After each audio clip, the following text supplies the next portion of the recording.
Hello friends. एक बार फिर से स्वागत है move on basics of gardening में। आज जिस टॉपिक की हम बात करने वाले हैं वो है वेजिटेबल गार्डनिंग। अगर आप सोच रहे हैं कि आप गार्डनिंग स्टार्ट कर रहे हैं तो वेजिटेबल गार्डनिंग से स्टार्ट करें। ये बहुत सही समय है वेजिटेबल गार्डनिंग के लिए। बहुत सारे लोग सोचते हैं कि ये हॉबी एक बहुत ही मुश्किल हॉबी है या गार्डनिंग एक बहुत मुश्किल काम है, जबकि ये बहुत ही इजी है। इवन ये बहुत एंजॉयबल भी है। बहुत सारे लोगों को लगता है कि ये वेस्ट ऑफ टाइम है। जब हम मार्केट जाके स्टोर जाके वेजिटेबल्स फ्रूट्स खरीद सकते हैं तो हमें घर में लगाने की क्या जरूरत है। बहुत सारे रीजंस ऐसे हैं जिसकी वजह से हमें अपने घर में वेजिटेबल गार्डनिंग करनी चाहिए और ये वेस्ट ऑफ टाइम नहीं है। तो आइए जानते हैं कि हमें वेजिटेबल गार्डनिंग क्यों करनी चाहिए। सबसे पहला रीजन है वेजिटेबल गार्डनिंग एक बहुत ही अच्छी हॉबी है। हमारा स्क्रीन टाइम बहुत ही बढ़ता जा रहा है और अगर हम गार्डनिंग करते हैं तो हम ग्रीन स्पेस में टाइम स्पेंड करते हैं जिससे बहुत सारे बेनिफिट्स हैं। तो ये एक बहुत ही अच्छी हॉबी है। दूसरा कारण है कि ग्लोबल फूड प्राइस बढ़ता ही जा रहा है। अगर हम फूड एग्रीकल्चर ऑर्गेनाइजेशन के हिसाब से देखें तो फूड प्राइस लगातार बढ़ रहा है। तो उसके लिए भी वेजिटेबल गार्डनिंग एक बहुत ही अच्छी बात है। Save environment. वेजिटेबल गार्डन बनाने से हम अपने एनवायरनमेंट को बचा सकते हैं बहुत तरीकों से। उसको प्लास्टिक पैकेजिंग की जरूरत नहीं है। प्लास्टिक से एनवायरनमेंट को नुकसान है। पेस्टिसाइड्स हम अपने घर में यूज नहीं करेंगे और हमें सब्जी खरीदने के लिए बाहर भी नहीं जाना पड़ेगा जिससे कि फ्यूल भी नहीं लगेगा। तो ये बहुत तरीकों से वेजिटेबल गार्डनिंग करके हम अपने एनवायरनमेंट को बचा सकते हैं। हमें हेल्दी फूड मिलेगा क्योंकि हमने उसमें कोई पेस्टिसाइड इस तरीके से कोई केमिकल्स यूज नहीं करे हैं। तो हम एक ऑर्गेनिक और हेल्दी फूड खा सकते हैं। और सबसे बड़ी बात कि अगर हम वेजिटेबल गार्डनिंग करते हैं तो धूप में भी काम करेंगे जिससे हमें विटामिन डी भी मिल रहा है।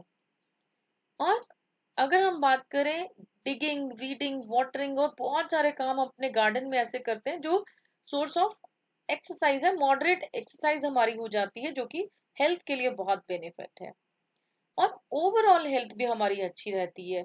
गार्डनिंग से हमारा मूड अच्छा रहता है, थकावट भी उतर जाती है और स्ट्रेस और एंजाइटी भी कम होती है। तो गार्डनिंग ओवरऑल हेल्थ में भी बहुत बेनिफिशियल है। अब कैसे शुरू करें हम अपना वेजिटेबल गार्डन, किन किन बातों का ध्यान रखना चाहिए, कहाँ से शुरू करें, तो आइए डिस्कस करते हैं। सबसे पहले चूज लोकेशन। आप जगह डिसाइड करें। रेज्ड बेड ले रहे हैं, कंटेनर्स में गार्डनिंग करनी है, कौन से किस तरीके की आपकी लोकेशन है, कहाँ आपको गार्डनिंग करनी है, तो लोकेशन सबसे पहले हम डिसाइड करेंगे। फिर कौन से प्लांट्स हमें लगाने हैं वो चूज करने होंगे। हमें कोशिश करनी चाहिए कि हम देसी किस्में लगाएं क्योंकि सभी वेजिटेबल्स सभी एरियाज में ग्रो नहीं कर सकती। फिर उसके बाद हमें ये ध्यान में रखना है कि हम बीज से सब्जियां उगा रहे हैं या हम कहीं से पौध लेकर आ रहे हैं, सैपलिंग्स लेकर आ रहे हैं। Plant right time. हमें ध्यान रखना चाहिए कि कौन सी सब्जी उगाने के लिए सबसे सही समय क्या है।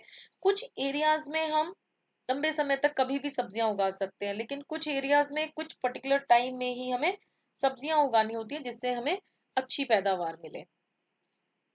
मिट्टी का सही होना बहुत जरूरी है अच्छी पैदावार के लिए। तो अपनी मिट्टी को आप अच्छे से तैयार करें। पिछले वीडियोस में हमने देखा है कि अपने पौधों के लिए हम अच्छी मिट्टी कैसे तैयार कर सकते हैं। लेआउट हमें बनानी चाहिए प्रॉपरली कि कहाँ किस तरीके से हमने कितनी डेप्थ में कितना स्पेस, कौन सा स्पेस हमें यूज करना है वेजिटेबल गार्डनिंग के लिए। Water facility. ऐसा नहीं हो कि पानी के लिए हमें बहुत दूर जाना पड़ रहा है, कहीं बहुत लंबी पाइप हमें चाहिए या बहुत भारी बाल्टियां हमें उठा के लानी पड़ रही हैं। तो नजदीक में ही पानी की फैसिलिटी भी होनी चाहिए। अब सबसे बड़ी बात, आपने सेटअप कर लिया तो मेंटेन करना बहुत जरूरी है गार्डन को। मेंटेन करने के लिए कुछ की पॉइंट्स हैं। Water consistently. आप ध्यान रखें कि पानी आप समय समय पर देते रहें और ज्यादा पानी नहीं दें। रेगुलर फर्टिलाइज करें, खाद डालें। उसके बाद मल्चिंग बहुत ज़रूरी है। हम खरपतवार को भी समय समय पर निकालते रहें, नहीं तो वो हमारे मेन प्लांट्स के साथ कम्पीट करने लगेगी। इंसेक्ट्स को कंट्रोल करें। तो ये कुछ बातें हैं जो हमें वेजिटेबल गार्डन को मेंटेन करने के लिए ध्यान में रखनी होंगी। So thank you and start growing the garden for your kitchen. Enjoy gardening. Thank you.